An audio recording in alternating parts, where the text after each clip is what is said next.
이스라엘에게 원하시는 것이 무엇인가?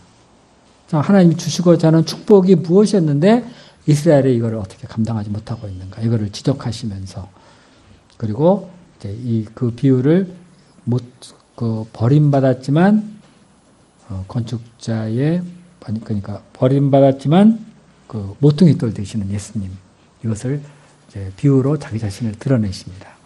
이 시간을 이거 한번 같이 공부해 보면서요.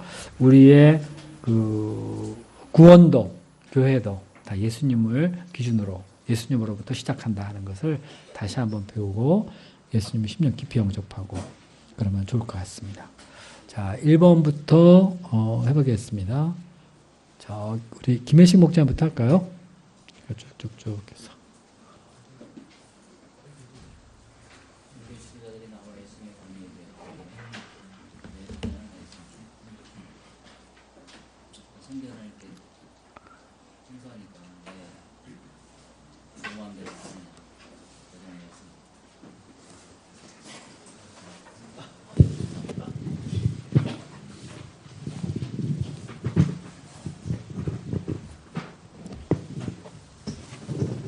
풀분은 나오셔서 서서 푸셔야 되겠네.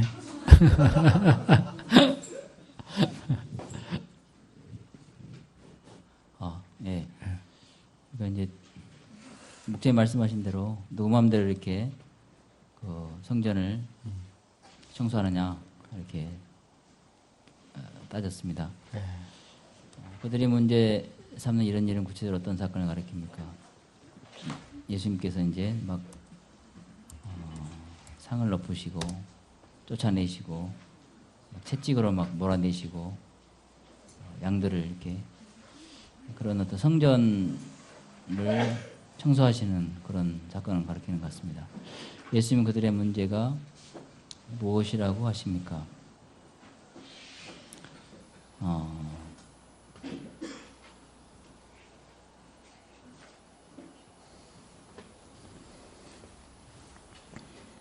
그들의 문제가 무엇이라고 그거에 대한 답은 안 나와 있는 것 같은데요.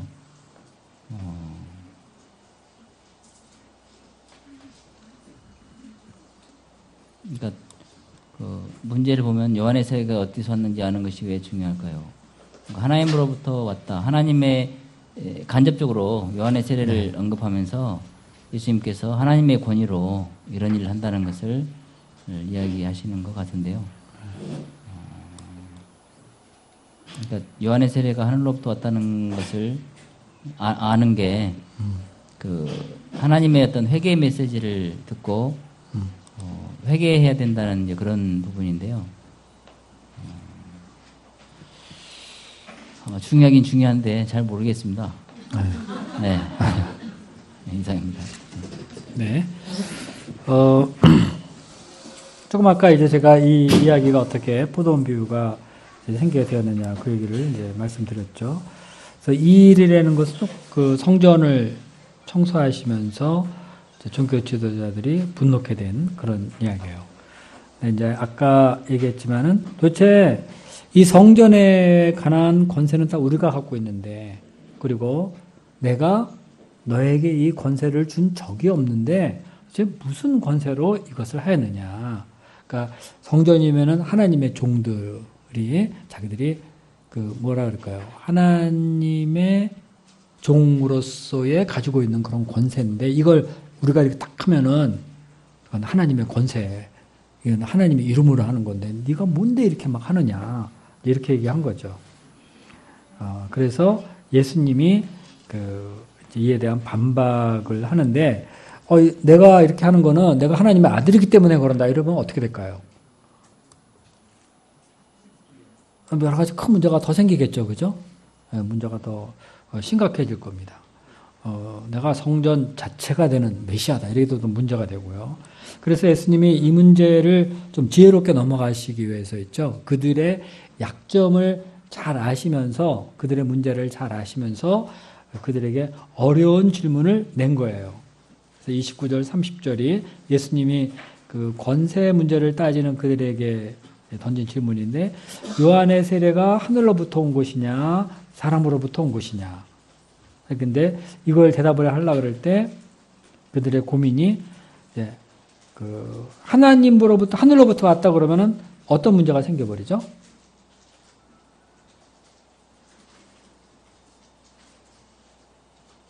세례 요한의 권위가 하늘로부터 왔다 그러면 어떤 문제가 생겨요?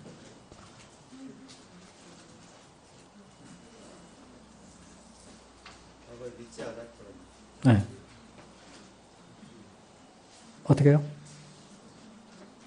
거기 31절에 나와있는 세례 요한을 믿지 않은 것이 결국은 하나님의 권위를 인정하지 않는 것입니다. 네. 그러니까 선지자인 줄 다 알고 있으니까 하나님을 세례 요한이 권세가 하나님으로부터 온 것이다. 이렇게 인정을 하려면은 문제가 생기는 거예요. 세례 요한의 권세는 하늘로부터 왔다 그러면 어떤 문제가 생기냐. 이제 이런 문제.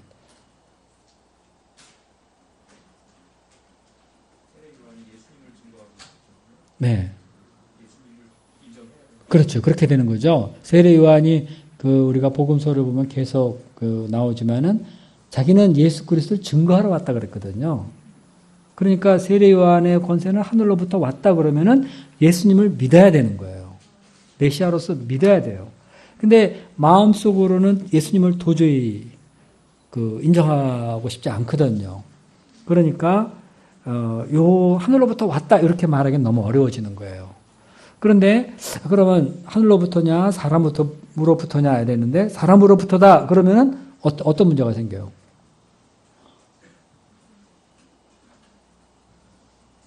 그 사람들이 다 세례 요한은 하나님이 보낸 종으로 알고 있잖아요.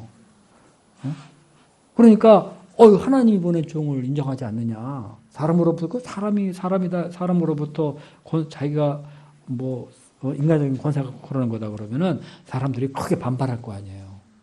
분명히 하나님의 종으로서 일하는 게 명확하게 보이는데, 그러니까 이 사람들이 이렇게도 저렇게도 대답을 안 하고 있는 거죠. 우물쭈물 해가면서 대답을 안 해요.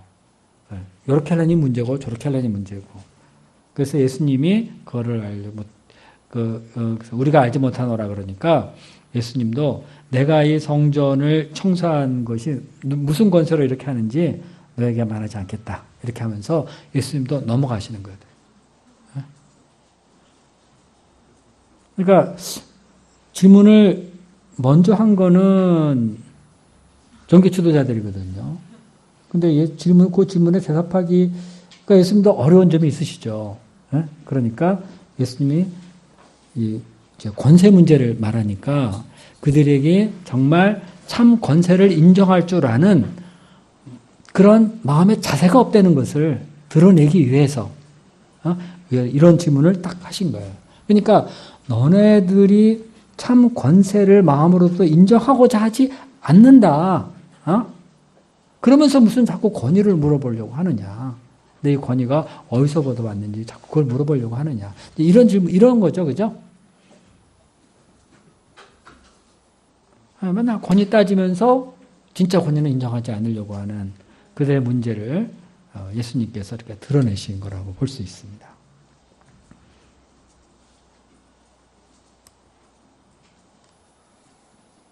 그러면서 이제 12장 1절 보면 그들에게 포도원 비유로 말하면서 그들이 현재 하나님 앞에서 범하고 있는 죄가 무엇인가를 이제 이렇게 포도원 비유를 통해서 드러내시고 그러시는 거죠. 자, 1번에서 보충하고 싶거나 어떻게 더 질문 사항이라든가 그런 것을 더 얘기해 보실까요?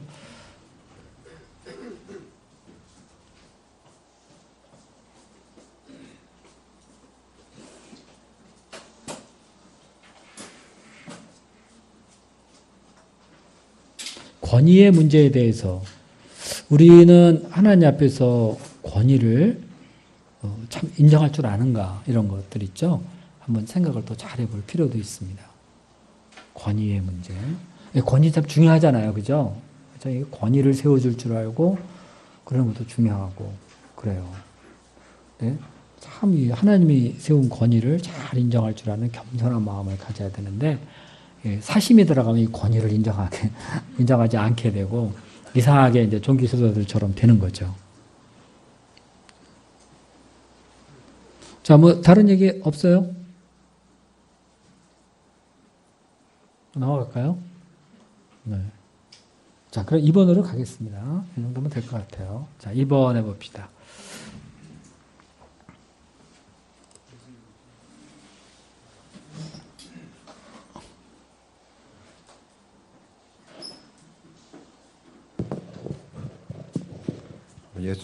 예수님의 비유에서 주인과 농부들은 누구를 가리킵니까? 1절을 보면 한 사람이 포도원을 만들어서 농부들에게 주었다고 했는데 이 주인은 하나님이고 농부들은 그 이스라엘 사람들, 좁게 보면 종교 지도자들이라고도 할 수 있을 것 같습니다. 포도원 주인은 어떤 점에서 이스라엘을 향한 하나님의 모습을 보여주고 있습니까? 그 이사야서 말씀을 보면 내가 사랑하는 자를 위하여 포도원을 노래하리라.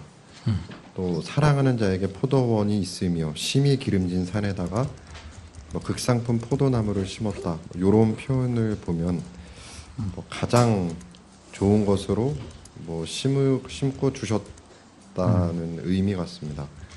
이 포도원을 새로 얻은 것이 일반적으로 하나님과 우리와의 관계에 있어서는 어떤 점을 말해주고 있습니까? 질문이 정확하게 뭔지를 잘 모르겠는데요.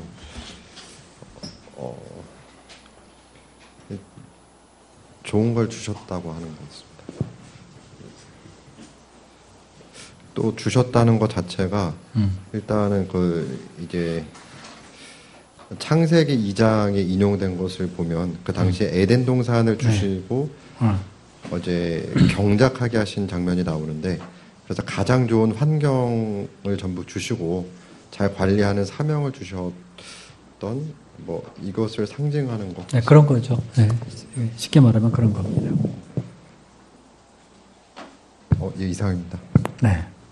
거기 보면은 그 포도원 비유를 말씀하시는데 이게 예수님이 그냥 즉흥적으로 막 만드신 그런 게 아니라 이사야서에 나오는 그 포도원 비유를 이렇게 끌어들여서 그 상황에 이제 적용을 시키신 거죠. 여기서의 그 주인은 한 사람이 포도원을 만들고 산울타리를 두르고 집자는 틀을 만들고 망대를 세워서 농부들에게 새로 주고 타국에 갔다 이렇게 했거든요. 여기서 좀 뭐를 좀 발견할 수 있을까요?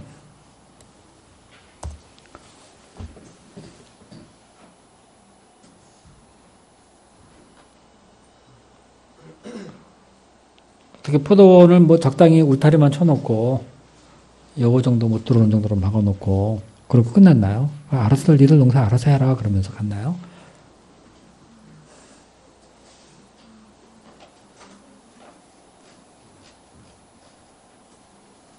그러진 않았죠, 그죠? 환경을 베스트로 만들어 놓고 갔어요.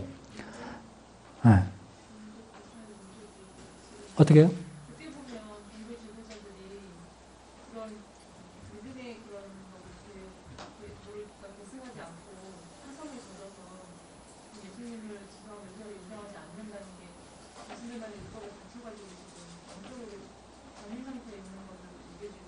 네, 그런 거 말하는 거예요. 네.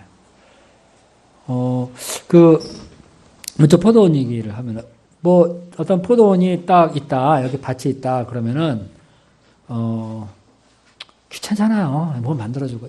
그러니까, 너 와서, 내가 여기 맡길 테니까, 내가 알아서 지지고 볶고 마음대로 해가지고, 그냥 몇 년에 한 번 이렇게 수틀만 내라. 그러면 수익 갈 수도 있죠.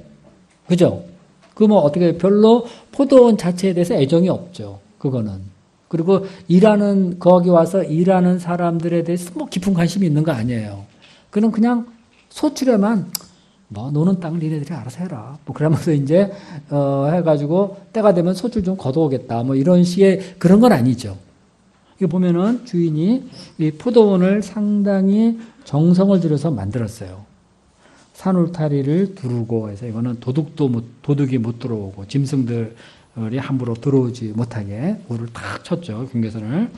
그 다음에 즙자는 틀을 만들었다 그랬어요. 그러니까 포도를 소출해서 그 다음에 이제 포도즙을 내고 뭐 더러는 그런 거로 포도주도 만들고 그러잖아요. 그러니까 생산에서부터 가공까지의 시설을 딱 구비한 거죠. 그렇게 한 겁니다. 그래서 여기서 이 즙자는 기계 그러면 이것도 아주 그냥 아무 데서나 굴러다니는 그런 게 아니라 이 포도즙 따는 게 이게 아주 단단한 이 바위를 딱 이게 조각하고 파가지고 거기다 넣고 누르고 막 이렇게 하면은 그 포도즙이 쭉 이렇게 그거를 홈을 통해서 쭉 옆으로 이제 흘러가서 탁탁 떨어지게 이렇게 병에 당기게 이제 병에 당기고 또 그러면은 쫙 이 컨베이어 시스템으로 해서 쫙 이렇게 뭐 절로 옮겨가고 뭐 막 이러는 거 있죠. 하여튼 당시에 포도즙을 만들 수 있는 최고의 이런 장비들을 잘 갖춘 거죠. 망대까지 세웠어요. 그러면 어떤 것 같아요? 망대도 세웠다.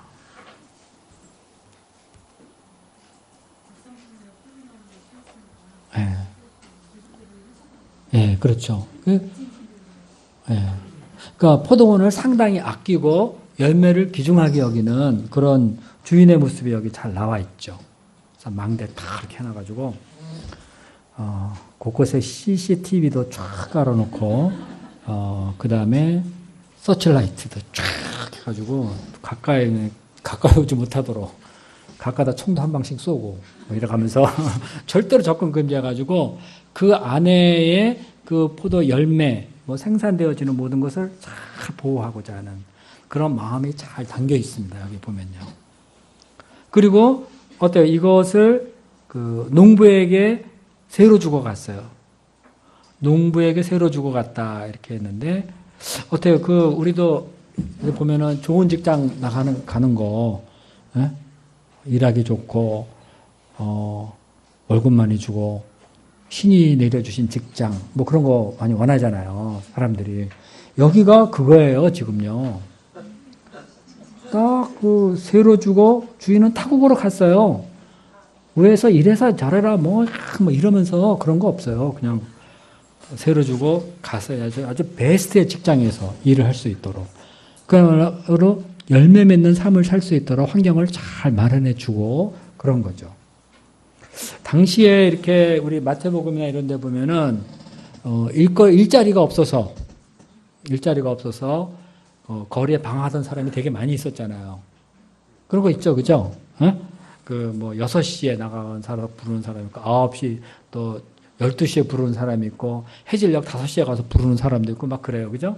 근데 그런 참 일거리가 없는 그런 때에 참 그 농부들을 불러가지고 거기 세를 딱 주고 경영하도록 이렇게 했다는 것.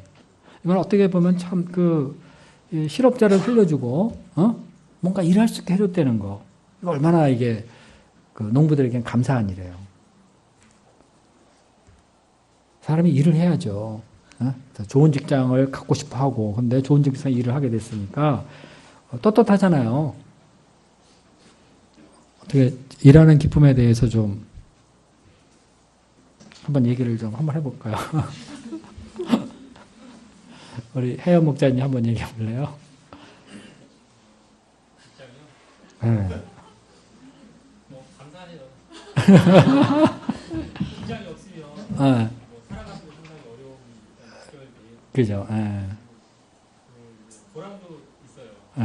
나름대로 이제 개인적인 일이 아니고 이제 열차를 이제 만지다 보니까 만지고 사람들이 많이 타니까 아무래도 이제 안전을 되게 중요시하기 때문에 그런 거 하면서 많이 보람도 느끼고 보람도 느끼고요. 그거에 대해서 이제 하나님께서 주신 직장이라고 생각하고 다니는데 물론 때로 불평도 있는데요. 감사하게 생각합니다. 그래야 이제 아빠 노릇도 하고 남편 노릇도 하고 그죠? 애들 교육도 시키고 뭐 막 그럴 거 아니에요. 그죠? 일을 한다는 것 자체가 상당히 감사한 거예요. 그래서 일하면 먹고 살게 됐다. 먹고 살게 되었다. 이 자체가 참 감사한 일이죠. 그것도 이렇게 좋은 환경에서 일하게 됐다. 이거 농부로서는요, 뭐 더할 나위 없는 큰 축복이죠. 근데 이제 주인이 타국으로 떠났다. 타국으로 주인이 타국 떠나면 얼마나 좋아요.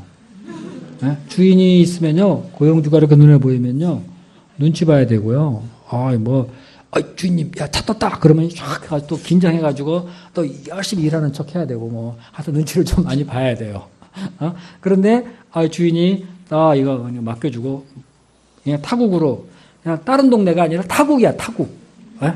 타국으로 가버렸어요. 참 잔소리도 안 듣고, 눈치도 안 보고, 그야말로 이 농부는 자립적으로, 그리고 또 이런저런 지시 안 받고 창의적으로 일을 하면서 아주 좋은 열매를 많이 맺을 수 있도록 그렇게 된 거죠. 이게 그야말로 여기서 일을 하게 되면은 자기가 일하는 거에 따라서 그냥 엄청난 그 열매를 얻고 그러는 거죠. 부자도 될 수 있어요. 여기서 잘하면은 주인이 바치는 세가 이게 뭐 몇 퍼센트, 뭐 10%만 내라라든지 아니면은 1년에 이만큼만 내라라든지 뭐 하여튼 정해준 수라 그러면은 그거 주기만 하면 되잖아요. 나머지 지가 열심히 해서 다 자기가 가지면 된단 말이에요. 그러니까 이거는요 정말 아주 기가 막힌 축복을 받은 겁니다. 이게요 근데 이제 비유인데 그럼 뭐에 대한 비유냐? 근데 이것이 그 하나님과 이스라엘 종교 지도자들과 이스라엘에 관한 이 비유다 이거죠. 그러니까 포도원 주인은 하나님이시고 포도원은 이스라엘이고 그리고 농부는 그 종교 지도자들 여기에 해당된다고 볼 수 있죠. 좀 더 넓은 의미로 보면은 포도원은 온 세상이고 농부는 인간이고 하나님은 이 세상을 잘 만들으셔서 그냥 정말 아주 축복의 땅으로 창조해 주셔서 거기서 마음껏 일하고 열매 맺고 그러기를 원하신 거죠. 그러니까 온 세상을 보면은 정말 열심히 누구든지 일만 하면은 풍성한 열매를 거둘 수 있는 그러한 곳이죠. 그러니까 하나님의 사랑이 정말 잘 나타나 있는 게 이게 세상이에요. 이스라엘의 경우는 이제 어땠을까요? 이스라엘의 경우들은 이 사람들 옛날에 어땠어요?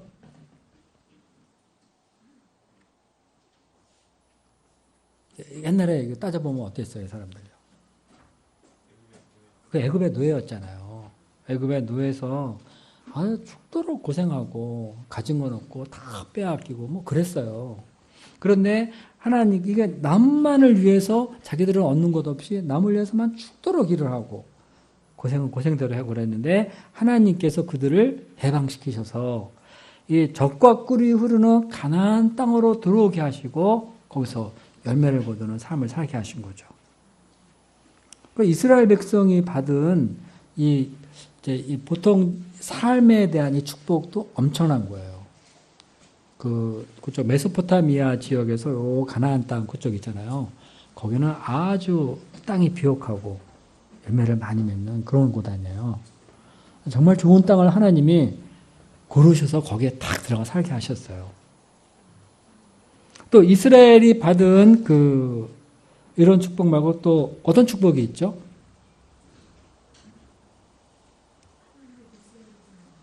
그렇죠. 하나님의 백성으로서 택함받은 자. 그 이제 하나님의 백성으로서 또 그 신의 산에서 언약한 게 있죠. 제사장 나라 거룩한 백성으로 하나님이 삼으시고요. 이들에게 하나님 말씀을 주시고 이들을 통해서 만민을 구원하고자 하셨어요. 세상이 다 고통 가운데 있는데 영적으로 무지한 가운데 있는데 이들이 노예로 있던 이 사람들을 구하셔서 특별히 하나님 말씀 주시고 언약하시고 이렇게 만민 구원 역사에 사용하고자 이렇게 하신 거죠. 이것만 봐도 참 의미 있는 거 아니에요, 그죠? 이것도 이스라엘 백성들이 이러한 축복을 누리게 되는 것도 그냥 자기들이 다 알아서 누리는 게 아니라 이미 앞에 아브라함, 이삭, 야곱, 모세, 뭐 이런 사람들 있죠. 훌륭한 믿음의 조상들이 쫙 깔려 있어요. 믿음의 본을 쫙 보여주고 그들에게 하나님이 어떻게 역사해 주시고 어떻게 축복해 주시고 또 그들이 출애굽하면서 보이신 하나님의 권능, 이스라엘 백성들을 위해서 베푸신 은혜, 이 각별한 사랑 이런 것이 이미 다 이들은 듣고 보고 배워서 다 알고 있어요. 그러니까 거룩한 백성 제사장 나라로 살고자 할 때요. 이런 거를 쫙 배워가면서 하면은 그리고 하나님이 약속도 주시고 말씀대로 하면 내가 이렇게 하겠다.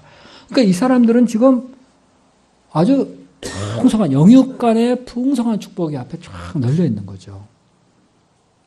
무엇보다도 이제 하나님께서 그 말씀을 주셨잖아요. 말씀. 요 말씀이 엄청 아주 큰 축복이죠. 사람이 뭐로 산다 그래요? 하나님 입에서 나오는 말씀으로 산다 그러잖아요. 하나님 이 말씀을 맡은 사람이 있어요. 말씀을 듣고 말씀을 맡은 사람이 되고. 그래서요, 이 하나님의 말씀이 있을 때 죄악된 우리 내면에 주의 은혜가 임하고 생명의 은혜가 넘치게 되고 막 이러는 거예요. 그 영적 무지, 죄 깨닫고 거기서 벗어나서 사람이 막 새롭게 되어지고 하는 게 이게 하나님 말씀이잖아요. 하나님 말씀을 주면서 내면을 복되게 하셨어요. 이게 하나님의 말씀이 없으면 먹을 거 아무리 많다 그래도 비참해지죠. 허무해지고. 그런데 이 말씀까지 주시면서 내면에 은혜와 기쁨을 주시고 또 사명도 주셔서 비전도 갖게 하시고 그러면서 자유롭게 모든 일을 할 수 있으면 이거 이스라엘 백성이 받은 이 축복은 정말 놀라운 겁니다. 이스라엘이 받은 축복에 대해서 좀 더 보충할 수 있을까요?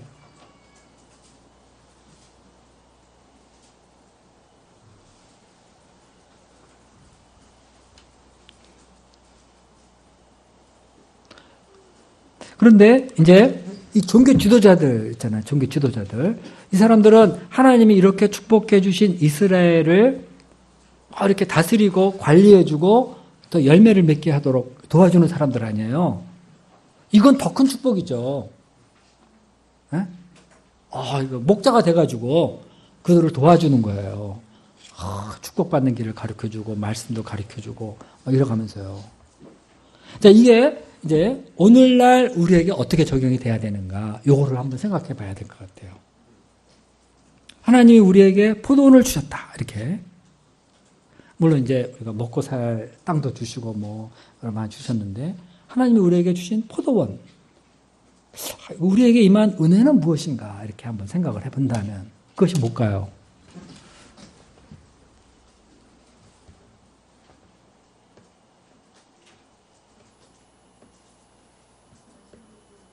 말씀 공부, 말씀 공부예요. 말씀 공부하게 하는 애가.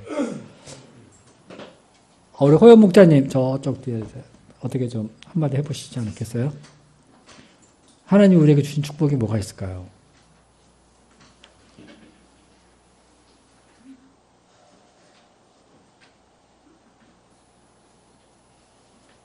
너무나 많아서 말할 수가 없어요. 많이 있어도 내가 주의 은혜를 말하기에는 입이 부족하다.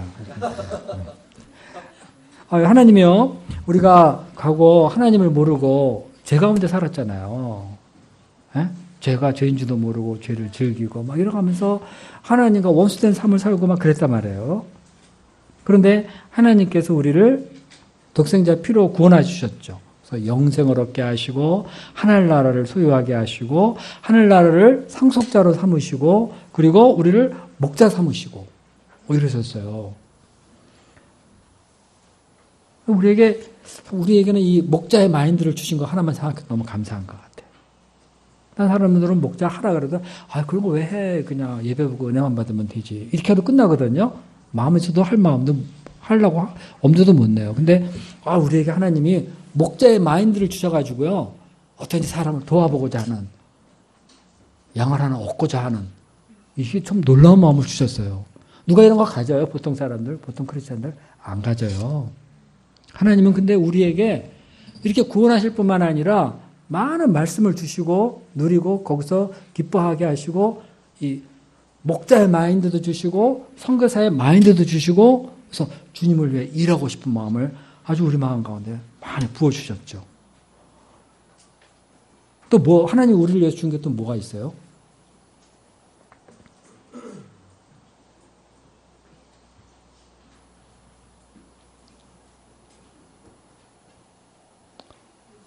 에?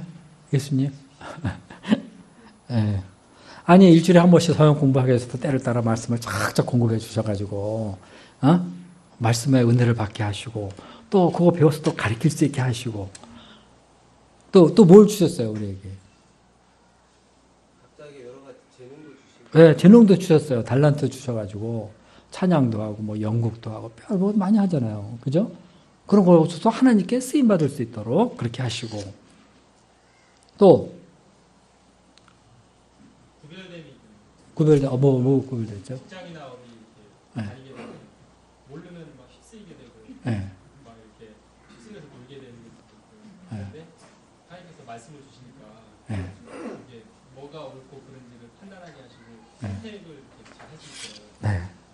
도와주시는 게 분별력도 갖게 하시고, 그죠? 우리 중심을 지킬 수 있도록 믿음 주시고, 이것도 참 큰 은혜죠. 그래서 휩쓸리지 않게. 또 뭐 있을까요? 아, 주신 거 되게 많아요. 좀 더 생각을 해봐요, 한번. 예?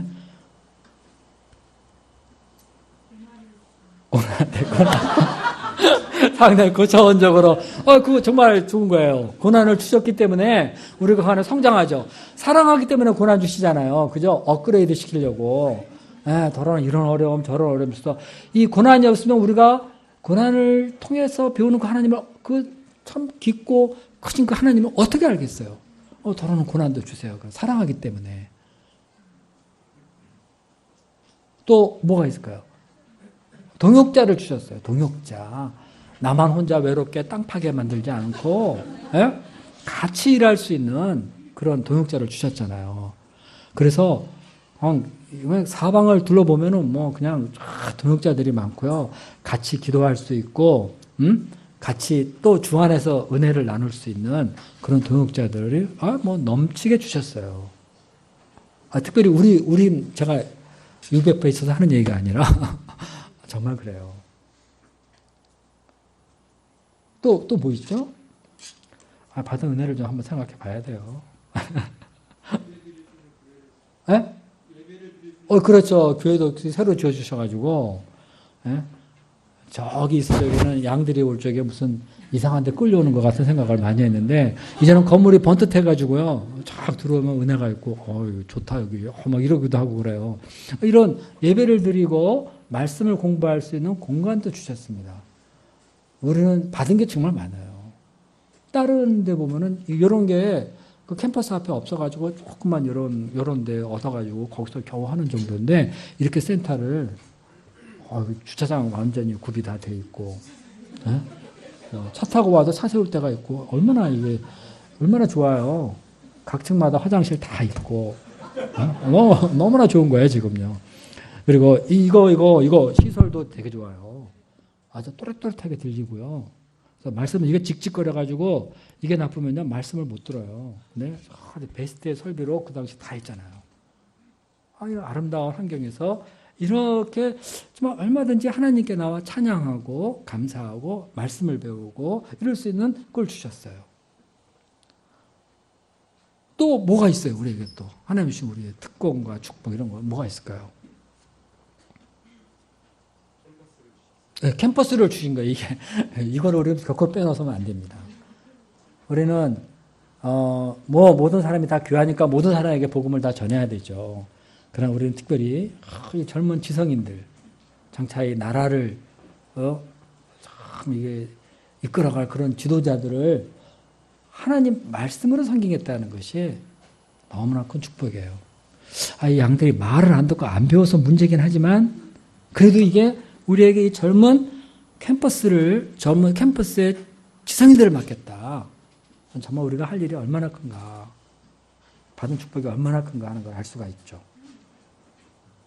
이거 보면 항상 금년에 또 새내기 오니까 또 마음이 설레어가지고 막 이러잖아요. 해마다 우리는 3월이 되면 마음이 설레게 되겠어요. 새양이 오잖아요. 말 안 듣던 양들은 졸업하고. 그러니까 이렇게 해서 항상 이렇게 양들이 바뀌어온다는 게 너무나 감사해요. 그죠? 항상 기회가 막 너무 풍성하고. 그런데 지역교회 하려고 그러면 거기 사는 분들은 다 똑같거든요. 근데 싹 이렇게 그냥 젊은이들이 들어오고, 그러고 한다는 거. 정말 너무나 감사한 일이죠. 근데 우리는 정말 이게 참 맘만 먹으면은 아주 베스트 열매를 맺을 수 있는 그런 환경을 갖추고 있습니다. 과거 우리가 참 죄악 가운데서 인생의 의미를 몰라서 방황하고 그러고 있었는데 우리를 이렇게 구원해 주셔서 하나님 말씀을 알게 하시고 영생을 알게 하시고 이제는 목자로서 가르칠 수 있게 하시고 너무나 감사한 것 같아요. 그렇죠?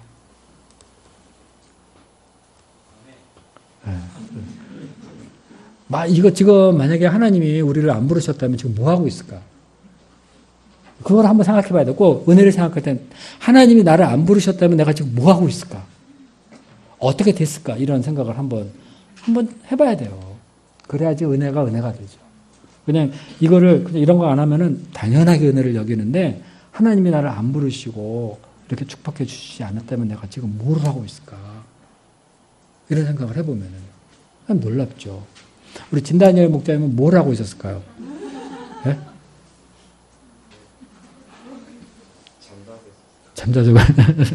네. 진다니엘 목자님이 옛날에 향수를 많이 모았는데, 그죠? 향수를 되게 많이 모았어요. 향수 전문가예요. 네. 근데 예수님이 그거 다 버렸잖아요. 또 어떤 만화를 잔뜩 모아가지고 막 그런 형제 있었어요. 만화 모으는 게 취미야. 근데 예수님 믿고 만화 다 버렸잖아요. 쓸데없는 거 그러면서. 뭐 정말 어디 가서 막 술 마시고 돌아다니다가 정말 우리 흔한 말로 제기동 다리에 떨어져가지고 그 물에 코 박고 죽었을지도 몰라요. 정말 술 취하고 돌아다니면서요. 정말 우리는 모르는 겁니다. 그런데 정말 저도 이렇게 친구를 가다 한 번씩 만나보면은 나이도 많이 먹어가지고 맨날 하는 소리가 담배값 올린 거에 분노를 하면서 이 담배값이 이거를 왜 올려가지고 하면서 분노가 부글부글 끓어올라가지고 이 담배 하나에 요거에 요렇게 값을 요렇게 올려놓으니까 1년에 나라 수입이 얼마나 많이 올라가는 줄 아냐고. 그러면서 이 돈 엉뚱한 데 써놓고 우리 담배값 올려가지고 우리 돈 뺏어간다고 막 분노를 하면서 담배를 퍽퍽 막 피우고 그냥 막 이러고 있더라고요. 그럴 뻔한 인생을 이렇게 구원해서 목자가 되게 해서 가르치게 하시고 거룩한 하나님을 알게 하시고 하나님의 종으로 살게 하시고 이렇게 베스트의 환경을 주신 거는요 정말 너무 감사할 일이에요. 그러잖아요. 네, 그런 거예요. 정말 그런 거예요. 우리가 하나님이 우리에게 주신 이 축복을 정말 잘 알아야 됩니다. 그래서 감사하고 이 축복을 잘 정말 겸손함으로 감당할 수 있는 그런 종들이 돼야 돼요. 자, 여기까지는 이제 좋은데 그 다음부터 이제 문제가 좀 생겼습니다. 이 포도원에 3번 해봅시다. 주인이 농부들에게 소출 얼마를 받으려고 종을 보낼 때 의도한 것이 무엇이었을까요? 이제 어떤 새로 주고 갔으니까 뭐 1년에 얼마든 뭐 그런 정해진 세를 받으려고 그 농부들한테 주인이 종을 보낸 것 같아요. 네. 주인은 지금 먼 타국에 있으니까 근데 이렇게 한 의도가 무엇이었을까? 근데 사실 아까 이번 문제 풀면서 그런 생각이 들었는데 이 주인이 포도원을 경영하는 방식이 다양할 수 있을 것 같은데요. 네. 뭐 저희가 가장 쉽게 생각해 볼 수 있는 건 고용하는 거죠. 네. 주인이 직접 포도원에 있으면서 네. 사람들을 고용해서 일을 시키는 게 제일 사실은 효율적일 것 같아요. 그렇죠. 네. 저희가 직장에서 하는 것도 대부분은 그런 형태고, 근데 이제 그렇게 되면 사실은 이제 주인이 시키는 일을 하는 거잖아요. 네. 저도 직장 다니지만 주로 이제 뭐 위원장님 뭐 위에서 이렇게 내려오는 일들을 그냥 지시하는 일들 하는 거가 제 업무인데 사실 지금 이 포도원 주인 같은 경우에는 완전히 다 일임하고 타국에 갔으니까 그냥 마치 자기 소유는 아니지만 자기 것처럼 열심히 해서 정말 아까 목사님 말씀하신 것처럼 부자가 될 수도 있고 네. 그 농부들이 해야 하는 것은 이제 정해진 세만 이제 꼬박꼬박 내면 되는 것 같아요. 그렇죠. 네. 그러니까 그 세를 낸다는 건 어떻게 보면 주인과 이 포도원 농부들 사이에 일종의 그 어떤 관계인 것 같아요. 네. 세를 내므로써 나는 이 포도원의 일종의 이제 그 새로 얻은 그런 사람이고 이제 포도원 주인은 지금 주인인 것을 인정하는 셈인 것 같고요. 네. 근데 이거마저 이제 없으면 뭐 사실상 주인인 것 같아요. 네. 근데 이 지금 농부들이 근데 안 주잖아요. 세를 안 내잖아요. 네. 그 농부들이 반응하기를 이제 그 종들을 잡아 심히 때리고 그냥 빈손으로 그러니까 세를 안 주고 그냥 빈손으로 돌려보낸 것 같아요. 네. 그 다시 보내니까 머리에 상처를 냈다고 그랬는데 이 머리에 상처를 냈다는 거는 이건 이제 치명적인 저희도 보통 뭐 자전거 탈 때 이렇게 헬멧 쓰는 이유가 머리를 다치면 이건 다른데 팔다리 다치는 것보다 큰 상처잖아요. 네. 그러니까 거의 이건 좀 중상을 입힌 것 같고 네. 그러니까 이런 모습이 어떤 이스라엘 역사를 이렇게 표현해주고 있는 것 같습니다. 네. 뭔가 하나님 사실은 하나님이 이 세상을 만드시고 이 세상의 주인이시지만 그 사람들은 어떤 사람들은 뭐 하나님이 너무 뭐 인간 역사에 마치 이렇게 간섭하시는 것처럼 말하지만 사실은 별로 간섭 안 하시는 것 같아요. 정말 너무 저희에게 자유의지도 주시고 저는 옛날에 그러니까 양들이 뭐 예배 빠지고 하면 왜 하나님이 그 좀 개입하셔가지고 이렇게 뭔가 이렇게 혼내시고 그래서 이렇게 뭐 예배에 대한 어떤 자세를 배우게 하시고 그렇게 하실 것 같아 그렇게 안 하시더라고요. 그런 걸 보면서 정말 하나님은 이 세상에 대해서 굉장히 정말 그 오래 참으시고 인내하시고 사랑으로 대하시고 그런데도 이제 사람들은 그것조차 싫은 거죠. 그래서 하나님이 너무 간섭한다. 하나님을 그냥 아예 지우고 싶은 그런 생각들을 하고 이제 그래서 나오는 뭐 여러 가지 사상이라든가 그런 게 있잖아요. 네. 여기 이 농부들의 그 모습이 그런 어떤 인간의 모습을 보여주는 것 같아요. 네. 사실은 주인이 아닌데 마치 주인인 것처럼 그 최소한의 의무마저 하지 않고 그냥 세도 내지 않고 네. 그런 모습을 보여주는 것 같습니다. 이상입니다. 네, 감사합니다. 네, 말씀 잘해주셨습니다. 이제 때가 이르자 포도원 소출을 얼마 받으려고 종을 보냈다 이렇게 했는데, 뭐 그냥 소출 얼마 그냥 계약한 대로 얘기한 대로 받으러 이제 보낸 거예요. 근데 이제 이게 소출이 정말 이 사람 내가 얼마를 받아야 된다 하는 그런 목적으로 과연 보낸 것인가? 그냥 그야말로 우리 양재기 목사님 말씀하신 대로 소출 자체가 목적이라면은 좀 더 엄하게 뭔가 조치를 취할 수가 있었는데 농부들에게 맡기고 가버렸잖아요. 그러니까 이거는 너희들이 알아서 잘 해서 그리고 이렇게 해서 얻고 부자가 돼서 잘 살아라 이런 뜻으로 맡긴 거 아니에요. 그래서 관계성 차원에서 이렇게 소출을 좀 걷고 그러려고 한 거죠. 이게 보면 소출 자체가 목적은 아니에요. 소출 자체가 목적이었다면은 뒤에 온 종들을 막 때리고 죽이고 막 이럴 때 독생자 자기의 아들까지 보내지 않죠. 군대를 보내죠. 네? 그러니까 소출 자체는 목적이 아니에요. 뭐 법적인 것도 아니에요. 여기 보면 상당히 관계성과 많이 관계되어 있잖아. 이런 생각을 할 수가 있어요.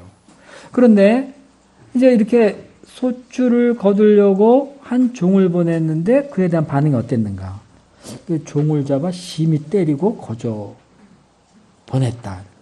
때리긴 왜 때려요? 안 주면 그만이지. 왜 때리죠? 비트 힘 해가지고. 막 때려 팼대는 건데, 이거. 왜 그래요? 나 못 줘. 이러면 될 거지. 때리긴 왜 때려? 우리가 그러잖아요. 왜 때려? 그랬잖아요. 왜 때렸어요, 이거? 도대체. 주기 싫으면 말 것이지.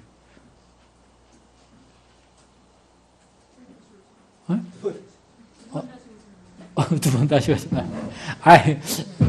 미운 거예요. 나한테 뭘 받으러 왔다는 것 자체가 미운 거예요. 그러니까, 내가 죽으라고 일한 건데 네가 왜 받으러 왔냐 이러면서 자체가 싫은 거예요. 그래서 그냥 보내가서 때려 팬 거죠. 두 번째 사람을 그래서 다른 종을 보냈는데 이번엔 머리에 상처를 내고 능욕을 했다 이랬어요. 처음보다 좀 심해졌죠. 그냥 막 부글부글 주기 싫은 그 마음에 사람 또 오니까 그냥 더 이제 이 주기 싫은 마음이 더 폭발하고 있는 것 같아요. 뭐 끌어오르는 것 같아요. 머리를 때렸다. 머리를 어떻게 때렸는지. 그냥 머리를 하도 막 때렸어요. 머리는 안 때리잖아요, 보통요. 머리 때리는 건 모욕이에요. 예? 근데 뭐 때리려면 딴 데를 때리지 머리를 팡팡 때렸죠. 그거 안 되죠. 목사님 하실 말씀 있어요? 여기서 보니까 주인이 종을 보낼 때 의도한 것이 무엇이었을까? 그러니까 주인이 이제 기대한 바는 네.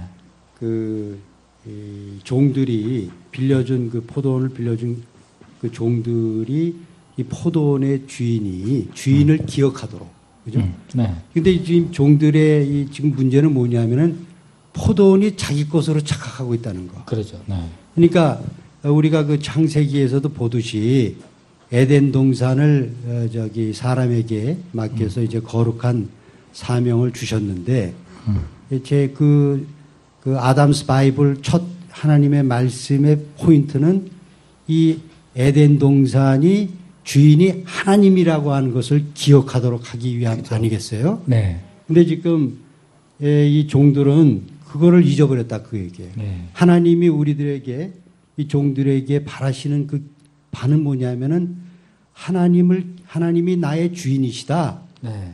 그리고 나에게 베풀어 주신 은혜를 기억하고 네. 감사해야 하는 것이다.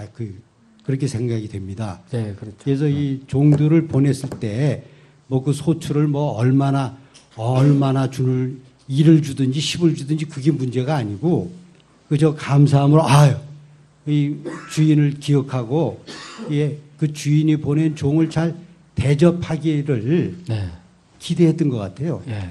이 주인이 포도원 네, 주인이. 네. 그 이제 포도원 주인은 하나님이시니까 네. 마찬가지로 우리들한테 적용해 볼 때 우리들에게 베풀어 주신 은혜가 아까 쭉 우리가 생각을 해봤지 않습니까? 네. 말씀도 주시고 뭐 동역자도 주시고 사명도 주시고 이 참 캠퍼스도 저희들에게 주셨는데 우리가 과연 이런 베풀어 주신 은혜를 잊지 않고 기억하면서 감사하는 마음을 가지고 우리가 맡겨주신 사명을 최선을 다하고 있는가? 네. 이거를 한번 우리가 생각해 그렇죠. 봐야 되지 않겠는가? 네. 그죠? 네. 그래서 그 작은 마음의 작은 거라도 하나 이 은혜에 갚기 위해서 우리가 뭔가 맡겨주신 사명을 감당코자 하는 그 마음을 하나님께서 원하고 계시는 것이 아니겠는가? 네. 그런 생각을 하게 됩니다. 예, 그렇죠. 예. 그렇죠. 예. 자, 그거 우리가 한번 얘기를 해보기 전에 먼저 여기 좀 사람 죽인 것까지 한번 좀 보겠습니다. 계속 보내는 저기 머리를 때리고 능욕했다 그러잖아요. 능욕한 걸 어떻게 다루냐면 shamefully예요. 그 사람 막 창피하게 막 머리 때리고 사람들 앞에 부끄러움을 막 받게 하고 본인도 창피하고 막 이런 거 있죠. 본인을 욕되게 만들어 버린 거죠. 예? 그 사람 자존심을 다 무너뜨려 버리고 막 이래 버린 거예요. 그래서 또 나를 보내는데 이번에는 아예 그냥 죽여버렸어요. so with many들. 다른 사람도 더 계속 보내는데 계속 때리고 계속 죽이고 뭐 이런 식으로 간 겁니다. 이거 도대체 농부들이 왜 이러는가? 계속 보내면은 지난번에 그거 내가 잘못했구나 하면서 좀 잘못 깨달을 만도 한데 이 사람들은 그게 아니라요. 교만해졌어요. 그러니까 근본적으로 일을 시작하면서 감사를 잊어버렸어요. 감사를 잃어버리고 아무리 가만히 생각해보니까 이 포도 농사 내가 했거든. 그러니까 이걸 남의 줄 아니까 억울한 거야. 이걸 다 차지하려고 욕심을 낸 거죠. 그래서 자기가 주인처럼 행세하고 주인이 돼보려고 막 이렇게 잡아 죽이는 겁니다. 이게 이제 감사를 잃어버린 것이 아주 큰 이제 문제죠. 그죠? 하나님 역사를 우리가 섬긴다 할 때, 목자 생활을 한다, 뭘 한다 할 때, 이 내면에 감사를 잃어버리게 되면은 내면이 거칠어지는 거예요. 그래서 우리가 참 이 감사하면서 하나님께 감사하면서 신앙생활을 하는 거, 이게 중요한 겁니다. 참 이 전능하신 하나님을 무시하고 제멋대로 하려고 하고 하는 그런 마음이 우리 속에 있지 않는가, 내면에 이 교만함이 있지 않은가, 이런 거를 한번 좀 잘 생각을 해보고 겸손하게 살아야 될 것 같아요. 겸손하게 하나님이 주신 은혜에 겸손해서 거기에 맞는 삶을 살 수 있도록 해야 될 것 같습니다. 그래서 은혜에 감사해야 돼요. 어저께 이렇게 페이스북에 올라온 글을 하나 봤는데, 그 7조 원을 가진 중국의 어떤 조폭 두목이 사형을 당했다, 이라는 걸 한번 읽어본 적이 있어요. 이 사람이 사람을 몇 명 죽였더라고요. 근데 재산이 7조 원인데 광산을 경영하고 있어요. 근데 7조 원이야. 7조 원인데 그 살인죄 때문에 사형을 당하게 됐어요. 그래서 사형수가 딱 데리고 가려고 하니까 눈물을 막 흘리면서 후회하고 막 그러는데, 가족이 면회 왔을 때 그랬다 그래요. 내가 다시 산다면 내가 조그마한 노점이나 작은 가게를 하면서 가족을 돌보고 살 거다. 그랬는데 내가 너무 야심이 컸다. 이래가지고 그냥 죽게 되고, 그 후회하고 막 펑펑 울면서 그랬다 그러더라고요. 그러니까 자꾸 욕심을 내고 야심을 갖고 7조 원이 그거 얼마인 줄 알아요? 엄청난 돈이거든요. 그것도 부족해가지고 사람 죽이고 막 이렇게. 예? 이렇게 욕심이 끝이 없는 거예요. 그러니까 여기 있는 농부들도 하나님이 주신 은혜에 감사하면서 잘 이렇게 경영하고 그랬으면 풍성하고 은혜 가운데 살았을 거 아니에요. 이렇게 막 죽여가면서 이랬습니다. 참 주인이 중요한 건 훌륭한 건 주인 아니에요, 주인. 그죠? 이거 딱 보니까 이거 싹수가 노랗다. 그래가지고 바로 그냥 군대를 보내든지 뭐 어떻게 해버릴 수 있는데, 그렇게 많은 종들이 가서 맞고 능욕을 당하고 죽기도 하고 막 그래서 계속 보냈어요. 계속. 이 농부의 이 주인의 마음이 뭐냐? 예? 과연 소출이 중요한 거냐? 그게 아니라 관계성이에요. 그죠? 이 관계성을 맺고 주인으로서 그들을 관리해주고 하는 이런 마음이 있는 거죠. 축복해주고자 하는 게 있는데 이게 그러지 않은 거예요. 참 이 주인은 길이 참고 인자하고, 그런데 주인을 멸시하고 제멋대로 살아가 버리는 이런 죄악된 것들 있죠. 그래서 우리도 참 이 하나님 앞에서 좀 생각을, 하나님이 이렇게 많은 은혜를 주셨는데 우리가 지금 어떻게 신앙생활을 하고 있는가, 어떤 마음으로 하고 있는가, 그걸 한번 좀 생각해 봐야 되지 않을까요?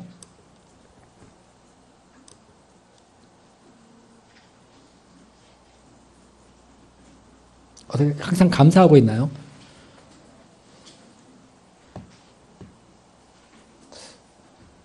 뭔가 조금 했으면 어느 틈에 교만해지기도 하고 그러잖아요. 그래서 모든 거 다 내가 한 것처럼 생각을 하기도 하고, 내가 UBF 생활 30년이다, 20년이다 하면서 끝발을 내세우고 막, 그리고 내가 그동안에 세운 양이 몇 명이다. 막 이래가면서, 막 족보 따져가면서, 누구는 캐나다 갔고, 누구는 남미에 있고, 걔가 어렸을 때 이렇게 했지. 내가 어떻게 도왔어. 막 이래가면서 자기를 광내고 막 이러면서 막 상대적으로 못하는 사람 막 비웃기도 하고, 자기가 뭐나 되는 것처럼 막 이러고 하나님께 대한 감사가 없어요. 자기 관심만 있고. 이런 것들도 큰 문제죠. 그죠? 이게 뭐냐면 내 마음속에서 내가 영광을 취하고자 하나님을 밀어내는 거예요. 하나님을 드러내고 그래야 되는데. 자기 영광을 드러내기 되게 쉽죠.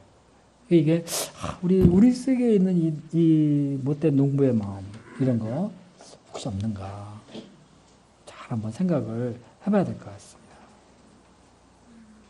뭐가 있을까요? 제가 지금 뭐 몇 가지 얘기해봤는데.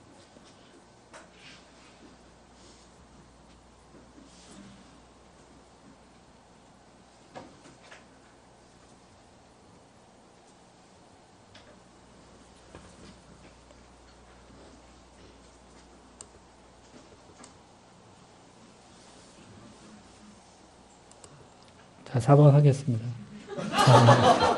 뭐, 한식이 없으신 것 같은데. 4번 하겠습니다. 자, 해봅시다. 저 옆으로, 우리, 스테반이요. 주인이 아들을 보낸 것이 당시의 백성에 대한 하나님의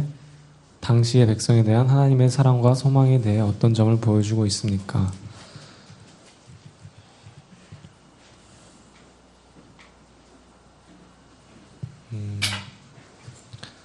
주인이 아들만큼은 존대하리라 생각하고 네. 마지막으로 최후로 보냈습니다. 네. 요한복음 13장 16절처럼 세상 와서 독생자를 주셨으니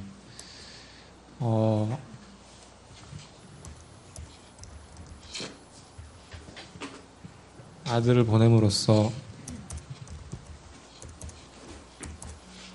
지금까지 그 종들에게 한 모든 것을 덮어주고 회복할 수 있는 그런 기회를 마련하신 것 같아요. 네. 농부들이 최후로 범한 치명적인 죄가 무엇이며 왜 그렇게 했습니까? 7절에서 8절. 농부들은 반대로 이게 상속자니까 죽이자. 그래야면은 이 포도밭이 이 유산이 우리 것이 되리라 하고 말하고 죽여서 밖에 내던졌습니다.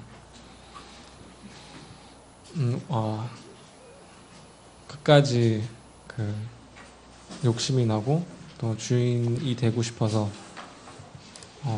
상속자를 죽였습니다.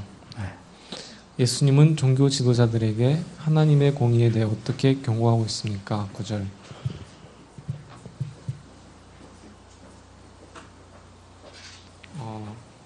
주인은 이 상황에서 어떻게 하겠냐 물어보면서 농부들을 진멸하고 포도원을 다른 사람에게 주리라라고 말씀하셨습니다. 네. 그 상황에 그 농부가 누군지 한번 생각해보라. 이렇게 말씀하시는 것 같습니다. 네. 네. 자, 이제 하다 안 되니까 그들의 마음을 정말 돌이키려고 취한 방법이 자기의 사랑하는 아들을 보낸 거죠. 종은 종이니까 무시했다 치더라도 그래서 내 사랑하는 아들을 보내면은 그래도 좀 자세가 좀 달라지지 않을까 그런 생각을 하면서 아들을 최후로 보냈어요.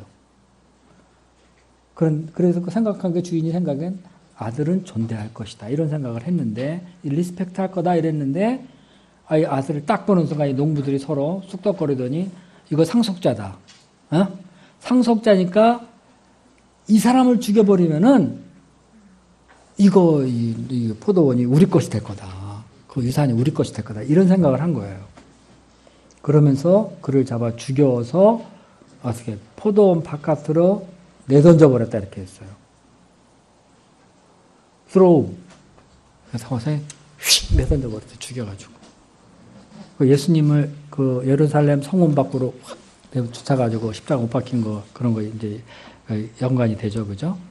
그래서 이게 참 이 주인이 사랑하는 아들이니까 요거는 하겠지 하면서 어떻게 최소한의 질서는 좀 내가 회복은 해보겠다 이런 생각을 가지고 있던 거고 그리고 또 그들이 아무리 약하다 하더라도 그래도 양심은 요만큼이라도 있지 않을까 그래서 아주 최소한의 양심에 호소하려고 하면서 보낸 겁니다. 그러니까 그 주인은 그들과의 관계성 회복을 위해서 최선을 다했어요. 독생자를 주기까지. 이거는 한마디로 말해서 포도원 농부들에게서 소출을 받기 위한 것이라기보다도 그들을 구원하기 위해서 보낸 거예요. 그죠? 어? 관계가 정말 소출이 목적이라면은 군대를 보내죠. 근데 그러지 않았어요. 계속 종을 보내서 가서 맞을 만한 종을 주로 많이 보냈어요. 연약한 종들을 보냈어요. 순종시켜서 가서 그들하고 절대로 대들지 말고 싸우지 마라. 치면 맞아라. 이래가면서 그래가서 보냈어요. 교육시켜가지고. 그래서 맞고 오면은 너 가서 뭐 잘못한 거 있냐? 그러면서 딴 애들 교육시켜 또 보내고 막 이러다가 결국은 이거 보낸 거예요. 아들을. 이 아들을 영접하기만 하면 어떻게 하겠다는 거예요. 그동안의 죄는 다 용서하겠다 이런 말이죠. 근데 문제 안 삼겠다는 거랑 똑같은 말입니다.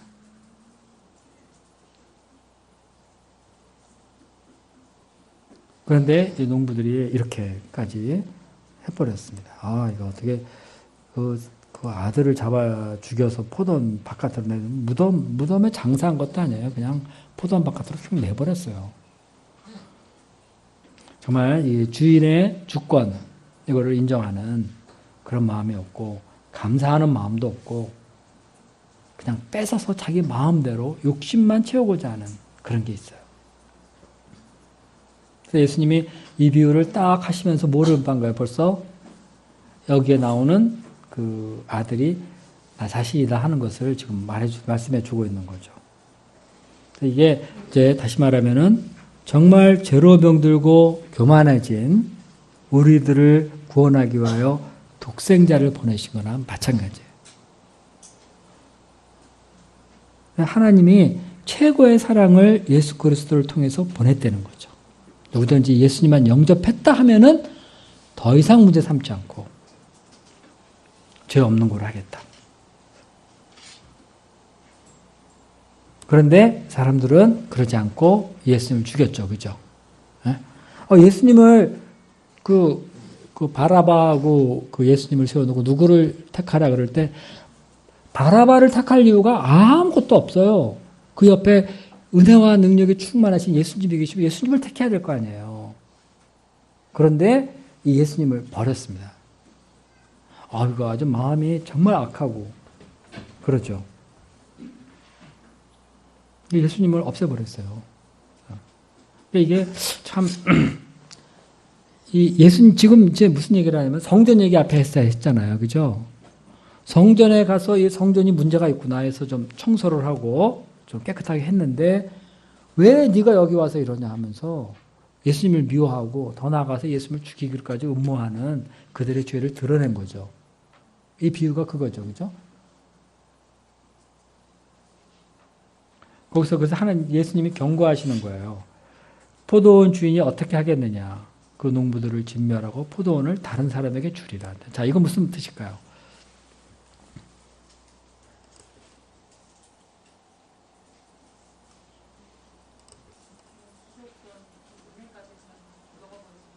네, 그런 거죠. 네, 또요.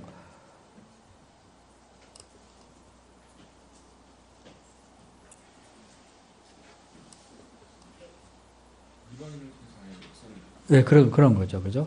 네, 이방인에게 넘겨버린 거죠.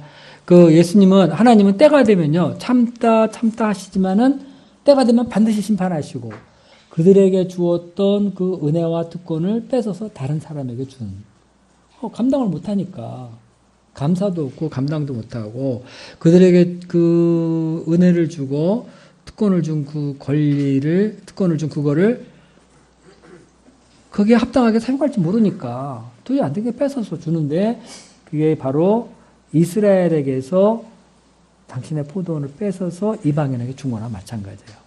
그러니까 하나님께서 이스라엘을 제사장 나라로 세우셔가지고 그들을 통해서 만민을 구원하려고 하셨잖아요.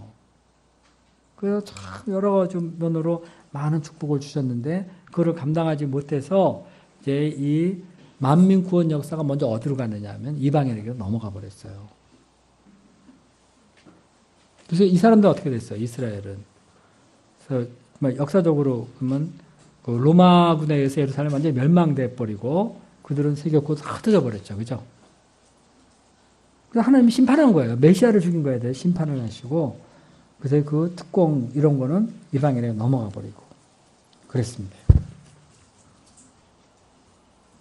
그러니까 이거 우리가 하나님이 우리에게 주신 이 특권을 포도원을 온 세계를 대상으로 맡기셨잖아요.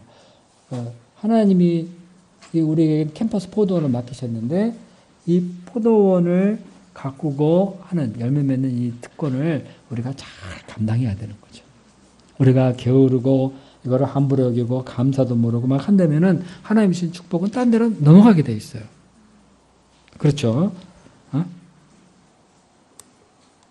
우리가 하나님이 우리에게 주신 이 은혜 귀한 거를 알고 감사하고 또 감사하고 이를 감당할 수 있는 그런 사람들이 돼야 되죠. 그죠? 우리가 좀 부족한 거는 뭐 그건 두 번째 문제예요.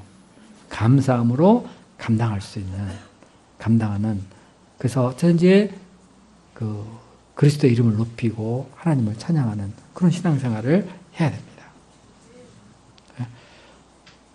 열심히 포도원을 잘 가꿀 수 있도록 그리고 이거 모든 것의 주인은 하나님이다. 이걸 알고 우리 속에 이 자기중심적으로 가려고 하는 거 하나님한테 교만한 거 다 회개하고 늘 겸손하게 일을 할 수 있도록 그렇게 해야 될 것 같습니다. 하나님 정말 우리에게 많은 걸 주셨어요. 아까 우리 축복 주셨지만 축복 얘기했지만요. 정말 우리에게 주는 건 이 말씀의 은혜는요.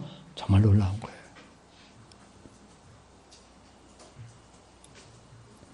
이 세상의 교회에서 우리처럼 말씀을 많이 하는 교회 있을까? 나 이런 생각 항상 해요. 정말이에요. 이렇게 처음부터까지 쫙 공부해가면서 매번 공부하고 또 풀어가고 배운 거 또 풀면서 다르게 연구해보고 하는 거 있잖아요. 정말 찾기 어려워요. 근데 이렇게 아주 풍성한 말씀을 주셨어요. 그래서 어느 때라도 말씀을 펴면은 잘 이해할 수 있는 그 지식을 다 갖고 있고요. 적용할 줄 알고 뭐 대단한 은혜를 우리가 받았습니다. 아까 얘기한 대로 목자님이 있고 말씀 가르쳐주는 목자님 있고 함께 일할 동역자 있고 캠퍼스 차 타고 안 가고 걸어서 가도 되고 여기 예? 얼마나 좋아요. 겨울에 추워요? 안 춥잖아요. 옛날에는 난로 피고 막 이러가면서 그랬는데 안 추워요. 여기 오면요. 환경 다 돼 있습니다. 여름에도 시원하고 그냥 정말 우리가 할 거면 말씀을 가르치는 데만 신경 쓰면 되는 거예요. 뭐 딴 거 하란 말 안 해요. 뭐서 책상을 고쳐와라. 이건 임야관 목사님이 다 해주십니다. 그러니까 이런 거 걱정 마시고 그냥 말씀을 전하고 그냥 감사함으로 제장성을 하시고 열매만 맺으면 돼요. 그러면 되잖아요. 얼마나 큰 축복이에요. 우리가 이런 은혜를 누리고 있다 이렇게 생각을 하면서 항상 예수님을 우리의 중심에 모시고 감사하면서 열심히 일을 할 수 있도록 세범학기에도 우리가 양을 쳐야 되겠다 뭐 이런 것보다도요 하나님께서 우리에게 주신 은혜가 무엇인가를 먼저 생각하는 게 중요하다고 봅니다. 우리 안에 은혜와 감사가 넘칠 때 그것이 우리 안에 차고 넘칠 때 그럴 때 정말 캠퍼스 좀 힘들더라도 감사모로 올라가서 전하기도 하고 막 그럴 수 있는 거죠. 캠퍼스 올라가는 거를요 우리 양치는 것을 사업적으로 해서는 도무지 안 돼요. 지쳐요 금세. 그러나 이것이 얼마나 귀한 은혜인가. 내가 어디서 어떻게 살던 사람인데 하나님께서 나를 이렇게 구원하셔서 복음을 알게 하시고 이렇게 교회에 그 참 섬기는 종이 되게 하시고 가르치게 하시고 얼마나 놀라운가. 나도 여기서 그거 막 했다 이러면서 같이 모여서 기도하고 올라가는 거예요. 이게 은혜가 기초에서 해야 돼. 은혜 기초에서 해야죠. 그죠? 은혜와 감사, 믿음으로 하는 겁니다. 그럴 때 하나님께서 기뻐하시고 열매도 주시고 그러는 거죠.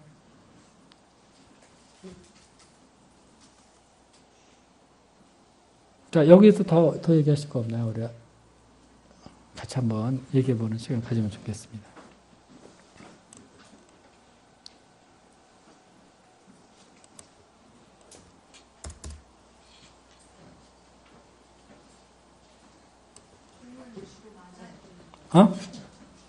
종은 주로 맞는 거냐고?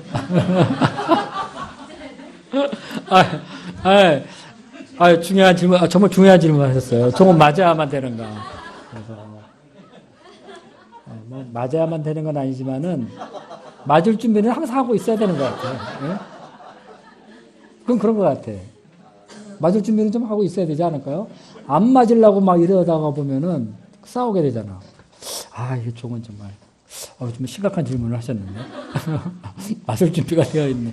어떻게 우리 스테반 목사님은 열심히 한번 해보고자 지금 이렇게 막 마음을 말씀도 되게 감사한데 어떻게 맞을 준비가 되어 있나요? 에? 능욕을 당하고 막 그러고. 에? 모르겠다. 그러면 능욕을 당할 수도 있습니다. 쉐임풀리 해가지고. 이렇게 막 양들 얻었는데 초대 문자를 보냈는데 양이 다 그거를 반응도 없이 씹어버린다. 이렇게 상처가 되죠. 그죠? 이런 일을 겪는 거예요. 그럼 막 겨우 그래서 문자가 왔다, 양하게 왔다, 딱 열어보니까 귀찮게 하지 마세요. 뭐 이런 거 이렇게 욕이 오고, 도대체 뭐 하는 거예요? 막 이러고 그러면은 그냥 승질을 부르르 막 끌어올리죠. 이것이 선배도 몰라보고 하면서. 이것이 선배도 몰라보고 하면은 거기서부터 망하기 시작하는 거예요. 선배 행세를 하려고 그러고. 능욕을 받을 준비를. 어떻게 우리 양적인 목적 능욕을 좀 많이 받으시고 계시나요? 근데 능욕은 피할 수 없는 것 같아요. 종이기 때문에. 우리는 이 거칠고 제약된 세상에서 하나님의 종으로서 살기 때문에요. 섬기고 전파하고 하는 거기 때문에 항상 저항, 부닥치죠. 그죠? 우리는 미워하시는 미움받는 존재 아니에요, 세상에서는. 그러니까 종인데 맞을 준비를 좀 하기는. 그다음 뭐 치명적인 거는 맞지는 않으니까 좀 맞을 준비는 좀 하긴 해야 될 것 같아요. 이거 맞을 준비가 잘 돼야지 싸울 것 같은데. 권투 선수도 챔피언이 되려면 올라가면 맞을 준비는 좀 해야 되잖아요. 예? 방어전. 예, 아주 우리 그레이스 사모님 아주 중요한 질문을 했습니다. 어떻게 보면 핵심 질문 같은데, 오늘 왜? 맞을 준비를 하고 살아야 될 것 같아요. 네? 예, 우리 농부예요. 농부인데, 맡겨주신 이걸 포도원을 잘 경작하고 막 그래야 되는 농부 아닌가요? 농부하려면 잘 연구하고 뿌리고 거두고 막 이래야 되잖아요. 양들 연구하고 막 이래가면서 기도해주고 말씀으로 섬기고 막 이래가면서 자라도록 하면 농부긴 농부. 우린 종이기도 하면서 농부기도 하네. 때리기도 하면서 맞는 존재네. 이게 좀 이상한데? 좀 이상한데? 아니 이래야 되는 존재, 이래야 열심히 주님의 포도원을 가꿔야 된다는 점에서 농부인데 또 섬기는 자세는 또 종의 자세로 섬겨야 되네요. 이거 복잡하네. 뭐를 택해야 될지. 그래서 승질나면은 갑자기 농부가 돼가지고 양을 칠 수 있죠 우리가. 자, 또 질문 없어요? 아주 그래서 하면 너무나 멋진 질문을 했어요. 우리는 맞아야 되는가?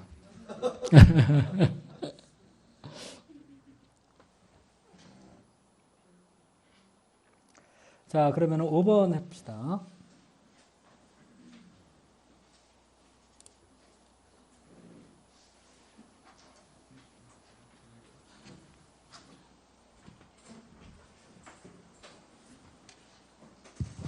예수님은 10절 11절에서 시편 118편 22, 23절을 인용하시며 자신에 대해 어떤 점을 가르치고 계십니까? 그 성경에 건축자들이 버린 돌이 그 모퉁이의 머릿돌이 되었다. 이것이 주로 말미암아 된 것이고 우리 눈에 놀랐다. 그러니까 그 예수님을 이제 쓸모없다라고 이제 버려진 건데 하나님께서 그 예수님이 머릿돌이 됐다. 그 기초가 되게 하셔서 이렇게 하셨습니다. 이것이 우리에게 주는 의미가 무엇입니까? 베드로전서 2장 4, 6절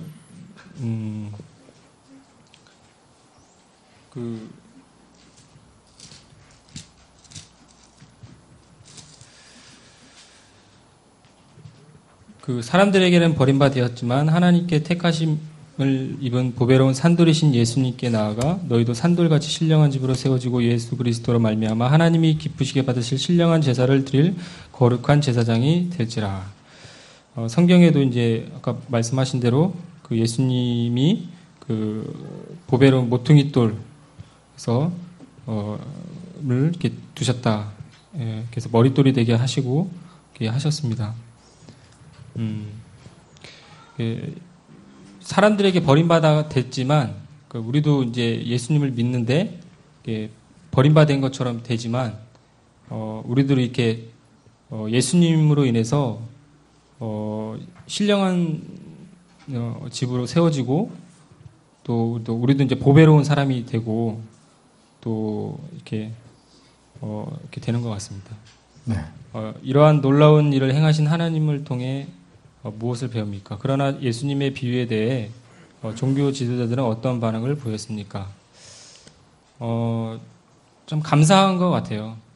이렇게 좀 사람들은 이렇게 쓸모없다고 버려졌지만 하나님께서 이를 예수님을 통해서 이렇게 기초가 되게 하시고 구원 역사를 쓰이는데 이렇게 하셨는데 네.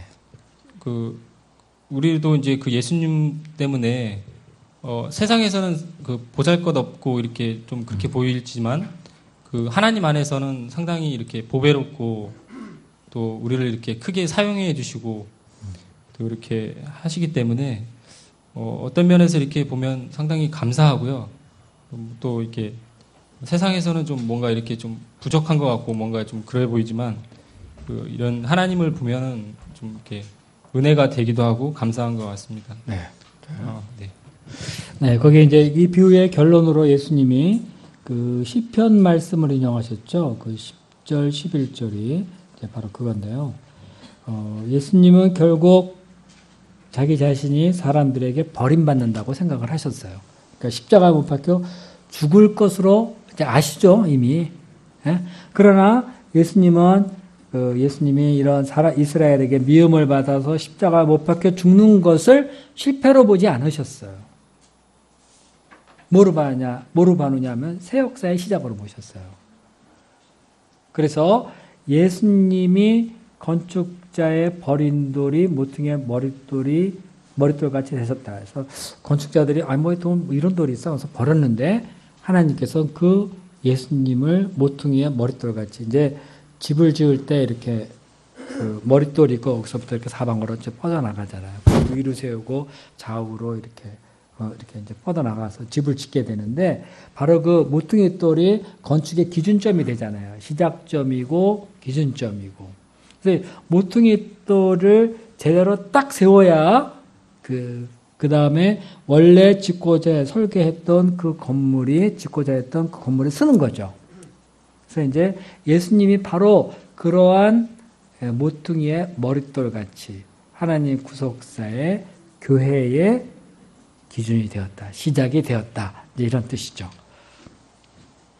그래서 사람은 종교지도자들은 예수님을 미워해서 버리지만 사람이 예수 은혜를 배반하고 예수님을 버리지만 하나님은 이 예수님을 이렇게 기준돌 되시는 모퉁이의 기준 되시는 모퉁이의 머릿돌이 되게 하셨다. 이렇게 그런 얘기입니다.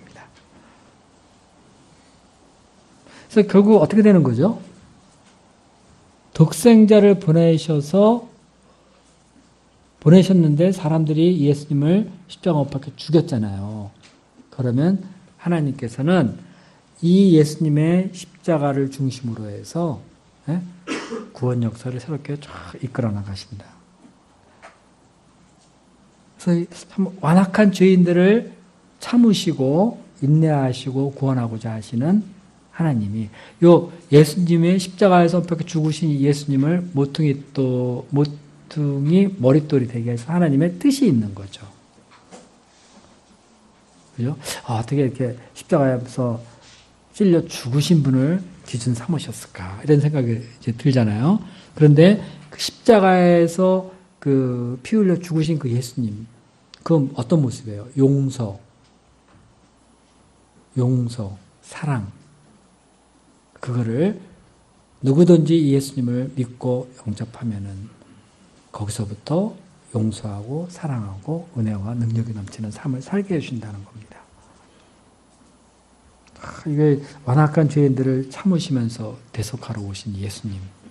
사실 이 독생자를 보냈지만은 그 주인도 그 파악을 다 하고 있었어요. 주인이라고도 하면서 다 공경하리라 그랬지만은 그들의 본성을 잘 알아가지고, 그런데 이제 그 하나님은 그렇게 해서 사람들이 죽인 예수님을 기준 삼았다.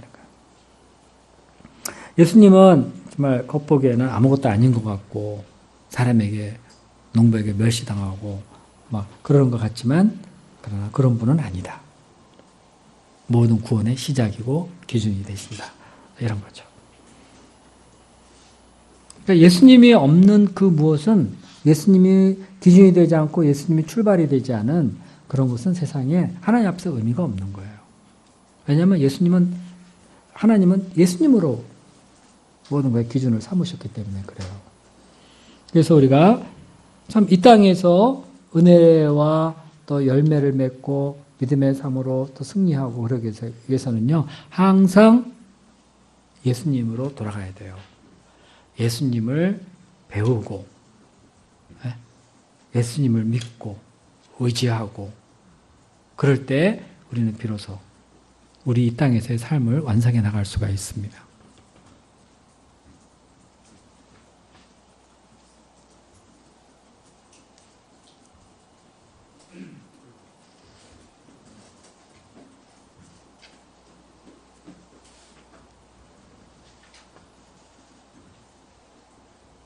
자, 모퉁이의 머릿돌 대신 예수님에 대해서 또 다른 얘기 좀 할 수 있을까요?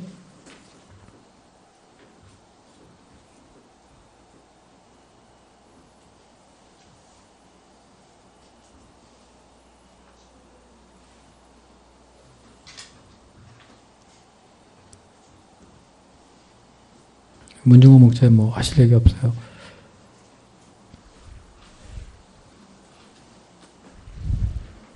그 앞에 김혜신 목사님 말씀 잘하실 것 같은데.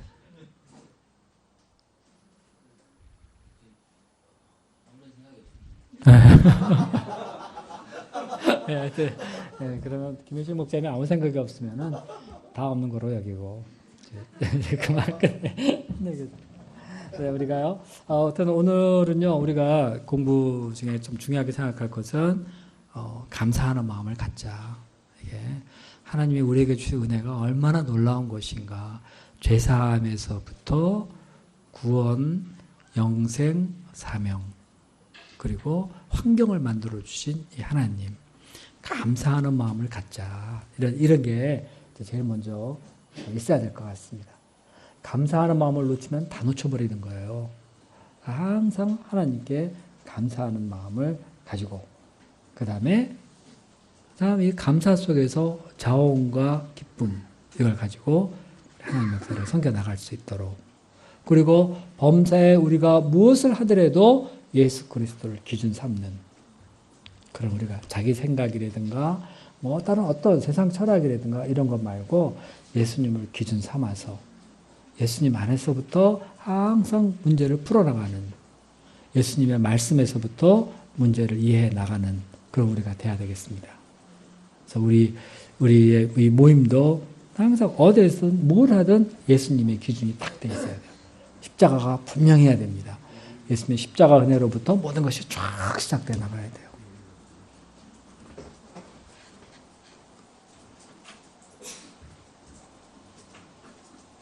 자, 이제 끝내고자 하는데,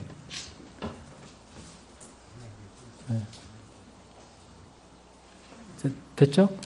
뭐 더 하실 얘기, 전체적으로 뭐 하실 얘기 있으시면은 하시면 좋겠습니다. 네, 안경선 목사님. 네, 뭐. 네. 됐나요? 그냥 그러면 기도하고 마칠까요?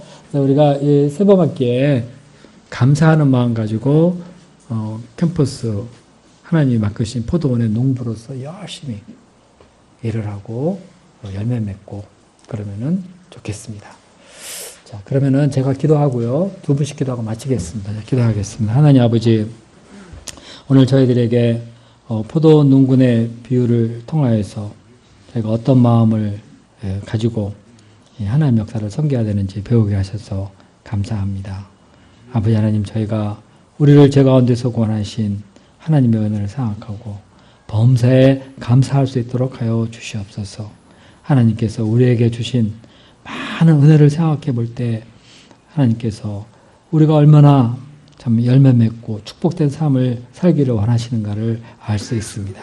하나님 아버지, 주님께서는 부족함 없이 모든 환경을 마련해 주신 것을 알고 감사하면서 힘써 일하게 도와주시옵시고, 특별히 우리를 캠퍼스 젊은 어린 영혼들을 위한 목자로 세우셨사온데 목자의 직분을 열심히 잘 감당하는 봄학기 되도록 도와주시기를 간절히 기도합니다. 잘하고 못하고 문제가 아니라 참 감사한 마음으로 열심히 포도를 일구는 종들이 되게 도와주시옵소서. 또 무엇을 하든지 저 모퉁이의 머릿돌 대신 우리 예수님을 생각하면서 예수님을 기준으로 또 예수님 안에서 모든 것을 다 풀고 세우고 좀 일을 해나갈 수 있는 종들 되게 도와주시기를 간절히 기도합니다. 감사합니다. 다음 주 라나도 목자님의 메시지를 축복해 주십시오. 예수님의 이름으로 기도했습니다. 아멘. 자, 그럼 두 분씩 기도하고 마치겠습니다.